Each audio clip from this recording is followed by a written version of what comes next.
नमस्कार प्यारे विद्यार्थियों। जैसा कि आपने पिछले वीडियोस में देखा है कि हमने जो 6th एंड 7th जो चैप्टर पढ़ा है उसके अंदर हमने ये देखा कि हम किस तरह से त्रिकोणमितीय अनुपातों की सारणी बनाना सीखे और उसका हम कैसे यूज कर सकते थे, ये सब हमने उसमें देखा। अब उसके बाद में आपने कुछ त्रिकोणमितीय सरल समीकरणों को हल करने के डिफरेंट वेज, उनके तरीके सीखे। और अब आज इस वीडियो के अंदर हम पढ़ेंगे ऊंचाई एवं दूरी। तो ऊंचाई एवं दूरी क्या है, इसकी क्या डेफिनेशन है और किस तरह से हम कोणों और दूरी के साथ में संबंध को पढ़ेंगे। यानी कि ऊंचाई अगर आपको कहीं कठिन आपको ज्ञात करने में महसूस हो, जैसे आप किसी पहाड़ की ऊंचाई ज्ञात करने निकल पड़े, तो आप वो दूरी कैसे ज्ञात करोगे, ऊंचाई कैसे ज्ञात करोगे। या फिर आप किसी ऊंची मीनार की ऊंचाई ज्ञात करने की सोच रहे हो तो आप वो कैसे ज्ञात करेंगे। ये सब जो आपके सामने जो प्रॉब्लम्स आती है, इनको सॉल्व करने के लिए हम आज शुरू कर रहे हैं आपके ऊंचाई एवं दूरी। तो ऊंचाई एवं दूरी का आप जैसा कि आपने देखा, ये है आपके 8वां chapter, height and distance. Height and distance यानी कि ऊंचाई एवं दूरी। इसके अंदर देखिए कि हम जो ऊंचाई है उसे किस रूप में देखेंगे। यहाँ पर ऊंचाई का शब्द हम दो जगह काम में लेंगे। एक तो अगर आप धरातल से ऊपर की ओर किसी वस्तु को पाते हैं तब भी हम उसको ऊंचाई कहेंगे, और जो यहाँ पर गहराई होगी उसको भी हम ऊंचाई के रूप में कहेंगे। यानी कि यहाँ पर इस एच को हम कैपिटल या फिर स्मॉल डी के रूप में भी लिख सकते हैं। यानी कि ये जो आपकी गहराई या फिर ऊंचाई हो तो उसका ऊंचाई के रूप में पढ़ेंगे, और दूरी यहाँ पर होगी कि ये यहाँ पर कितनी दूरी है या फिर कोई डिस्टेंस है, उसको जैसे ए कह दिया, बी कह दिया, इस रूप में पढ़ेंगे। अब देखिए, ऐसी स्थिति में यदि यहाँ पर कोई एक बिंदु लें, मान लेते हैं यहाँ पर एक कोई लड़का है और वह लड़का यहाँ खड़ा है और इस तरफ देख रहा है, यानी यहाँ से यह इस तरफ देख रहा है, जैसे यहाँ पर किसी चंद्रमा को देख रहा है। तब आप क्या देखेंगे कि ऊपर की ओर देखना, और अगर लड़का इस तरफ कोई जैसे तालाब है और इस तालाब में स्थित किसी मछली को देख रहा है,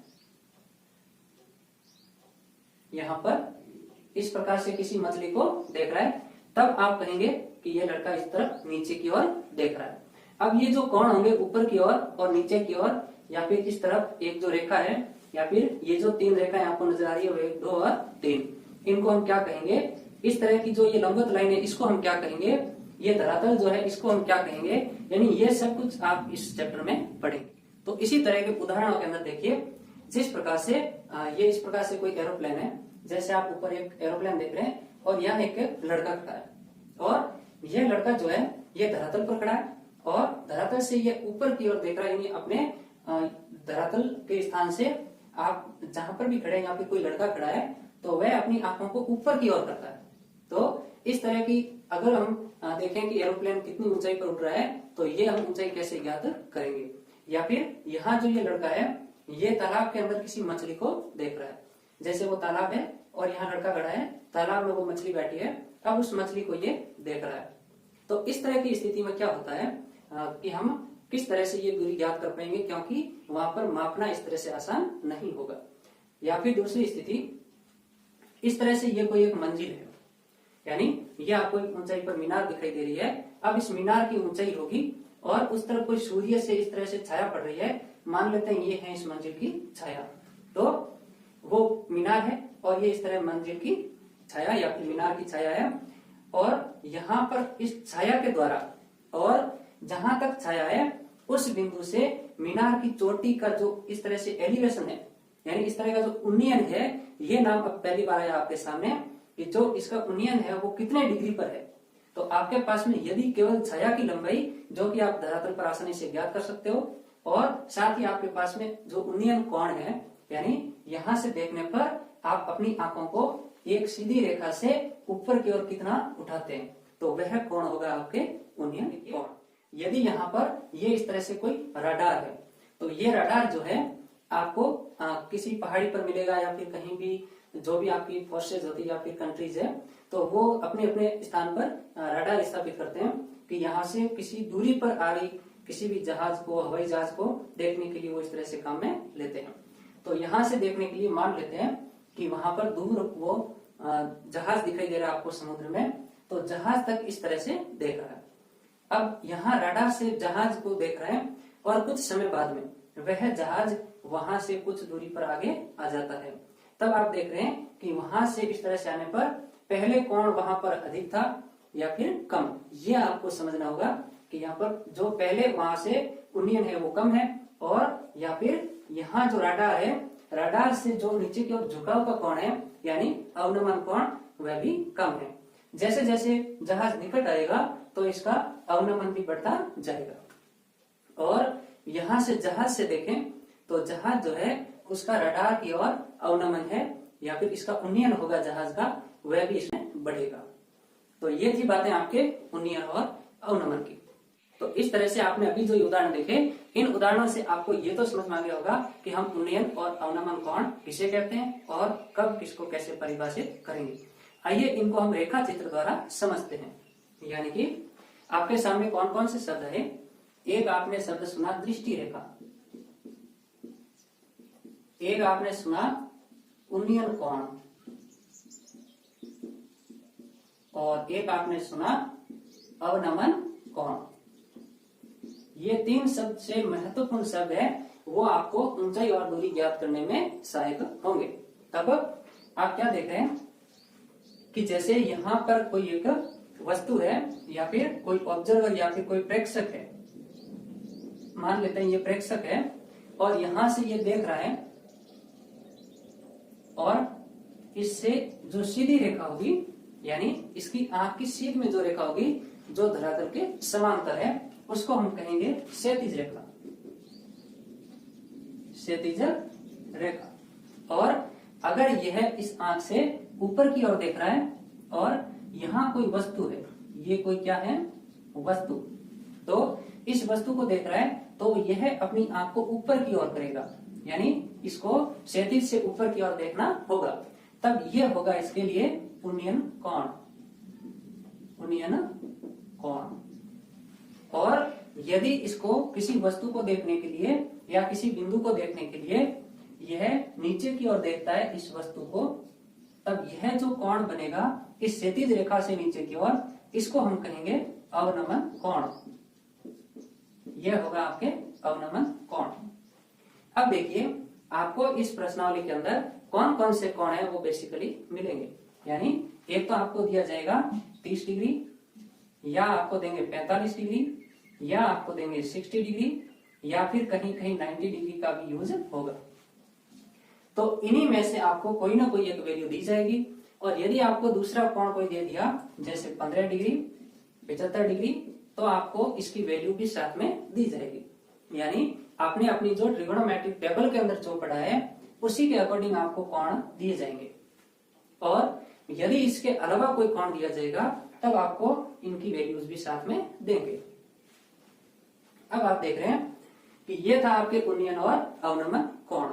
अब इसके अंदर देखिए आपको कुछ बातें और ध्यान रखना है कि ये इस तरह से जो भी इस तरह मीनार है या फिर कोई पेड़ है, इस तरह की वस्तुएं हमेशा आप इन्हें कहेंगे ये लंबवत है, यानी ये धरातल के साथ कितने डिग्री कोण बना रहे हैं 90 डिग्री का। इसका अर्थ ये हुआ कि हम जो कुछ भी पढ़ेंगे इस चैप्टर में वो आपके समकोण त्रिभुज के इर्द गिर्द होगा। यानी इसमें आपको कहीं न कहीं एक समकोण त्रिभुज अवश्य प्राप्त होना चाहिए और आपको दिया भी जाएगा। तो इस तरह से ये आपको समकोण त्रिभुज मिलेगा। समकोण त्रिभुज का ये होगा आपके लंब, ये होगा इसका आधार, और ये होगा कर्ण। ये कोण है वो आपको 90 डिग्री दिया जाएगा। साथ ही लंब के सामने का कोण है वो होगा आपके थीटा। तो इस तरह से इन्हीं मान के आधार पर आप अपनी त्रिकोणमितीय जो सारणी पढ़ी है, जिसका वीडियो आपको त्रिकोणमितीय ज्यामिति जो त्रिकोणमितीय ज्यामिति है उसके अंदर आपने देखा है कि आपको इसका वीडियो भी बना कर दिया है। और जिसका आप ये चित्र देख रहे हैं, इस वीडियो को जैसे ही ओपन करेंगे आपको इसमें त्रिकोणमितीय सारणी बनाने का तरीका समझ में आ जाएगा। फिर देखिए जो आपके ये इस तरह के 3 नाम हैं, इनके अलावा इसमें हम क्या क्या पढ़ेंगे, यानी कि आपको किन किन तरह के प्रश्न है वो मिलेंगे और उनको सॉल्व करने के लिए आप कौन कौन सी विधियां उसमें लागू करेंगे। अब देखिए आपको बता रहा हूँ एक पहाड़ से संबंधित उदाहरण, जिसमें आप देख रहे हैं कि ये आपके सामने कोई इस तरह का पर्वत है। हम इस पर्वत को इस तरह से देख रहे हैं कि इधर की ढाल है वो बिल्कुल क्या है, समतल, यानी ये ढाल बिल्कुल इस तरह से सरल रेखा की तरह है। और इस चित्र को हम ब्रेक कर देते हैं, यानी आधा कर देते हैं। तो ये जो आपके सामने जो पहाड़ है इसको हम एक त्रिभुज के रूप में देख रहे हैं। तो आप इसमें पहाड़ जो वास्तविक होता है वह कभी भी इस तरह से एकदम इस तरह यूं सीधा नहीं होगा ऊपर की ओर। तो आप उसको किस तरह से उसकी ऊंचाई मापेंगे।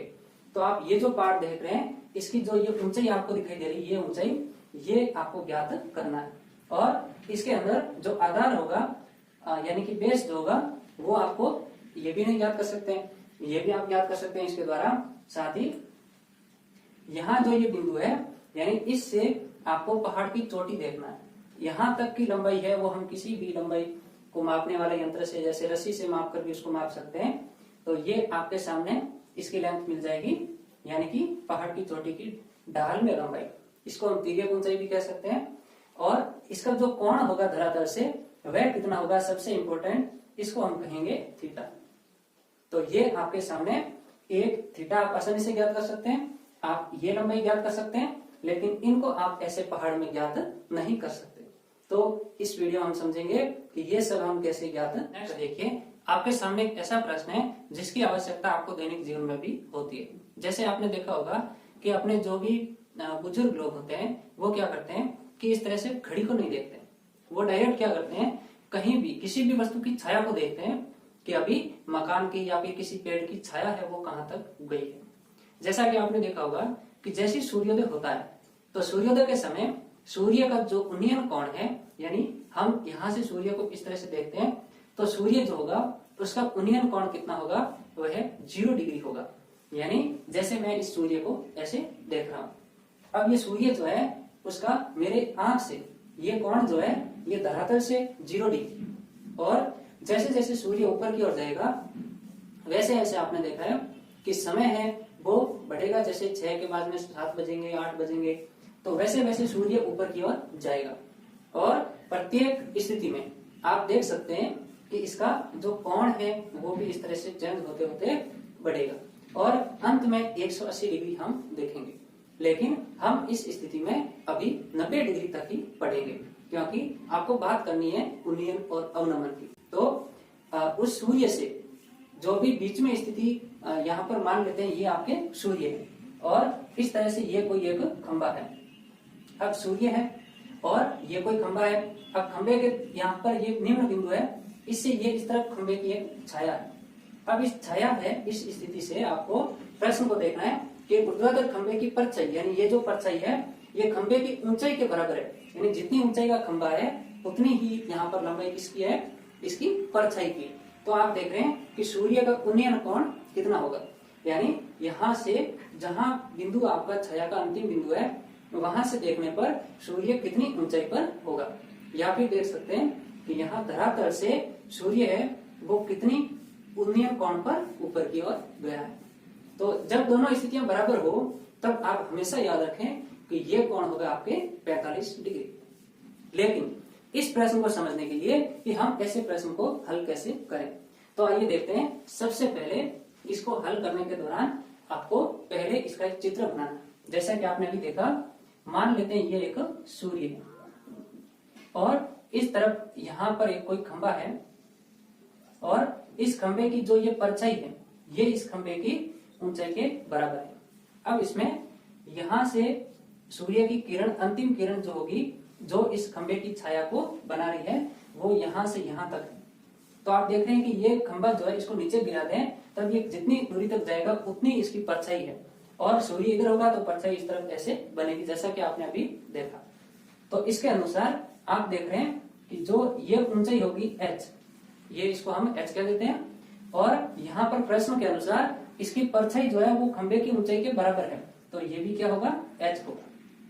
फिर आप देख रहे हैं कि सूर्य का उन्नयन कोण, तो आप देखेंगे कि ये है धरातल, ये क्या है, धरातल, और इस धरातल का सूर्य जो ऊपर की ओर गया ये कितने डिग्री कोण पर गया, इसको हम कहेंगे उन्नयन कोण। यानी ये एंगल आपको ज्ञात करना है जिसको हम कहेंगे थीटा। हम इसको एक त्रिभुज के रूप में बना लेते हैं इस तरह से, और खंबा जो है वो क्या है, ऊर्ध्वाधर है। ऊर्ध्वाधर का अर्थ हमेशा आप याद रखना, इसका अर्थ होता है लंबवत, यानी धरातल के लंबवत होगा उसको हम ऊर्ध्वाधर कहेंगे, और जो आपके धरातल के समांतर होगा उसको हम क्षैतिज कहेंगे। फिर देखिए ये जो इस तरह से थीटा, ये एच और ये एच है, ये आपके पास माप है, और यहाँ पर ये कोण है 90 डिग्री। अब देखिए आपको एक त्रिभुज प्राप्त हो रहा है, इस त्रिभुज को आप नाम देंगे, मान लेते हैं ए बी सी। तो निश्चित रूप से अब आप इसमें खंबे का और इसके कोण का अलग अलग नाम दे सकते हैं। आइए देखें, जैसे यहां पर हम मान लेंगे, माना बी सी बराबर एच, एक क्या है, ऊर्ध्वाधर खंबा है। यहां पर BC बराबर एच इसलिए लिखा क्योंकि इसकी ऊंचाई को हमने पहले ही मान लिया एच इकाई, तो BC बराबर एच जो है ये एक ऊर्ध्वाधर खंबा है। अब इसमें हम कह देते हैं तथा इसकी परछाई जो है उसका नाम हम इसमें देंगे BA। तो इसकी परछाई जो है वो BA है, और ये BA किसके बराबर है, आपके BC के, और BC कितना है, H है। यानी आपको ये इसकी परछाई जो है वो भी क्या मिल गई, H मिल गई।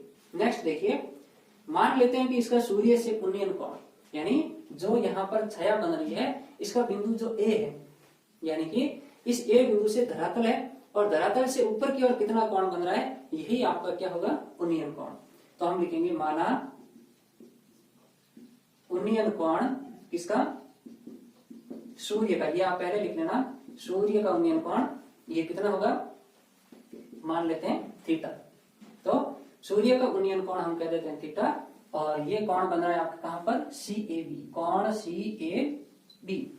नेक्स्ट देखिए कि आपके जो यहाँ पर ये कोण होगा, और यहाँ पर ज्यादातर आपको आधार और ऊंचाई के रूप में मिलेंगे, तो इसको आप किस तरह के अनुपात में मापेंगे, यानी आधार और ऊंचाई ही आपको अधिकतर प्रश्नों में मिलेगी, और उसके लिए आप हमेशा tan थीटा को यूज में लेंगे।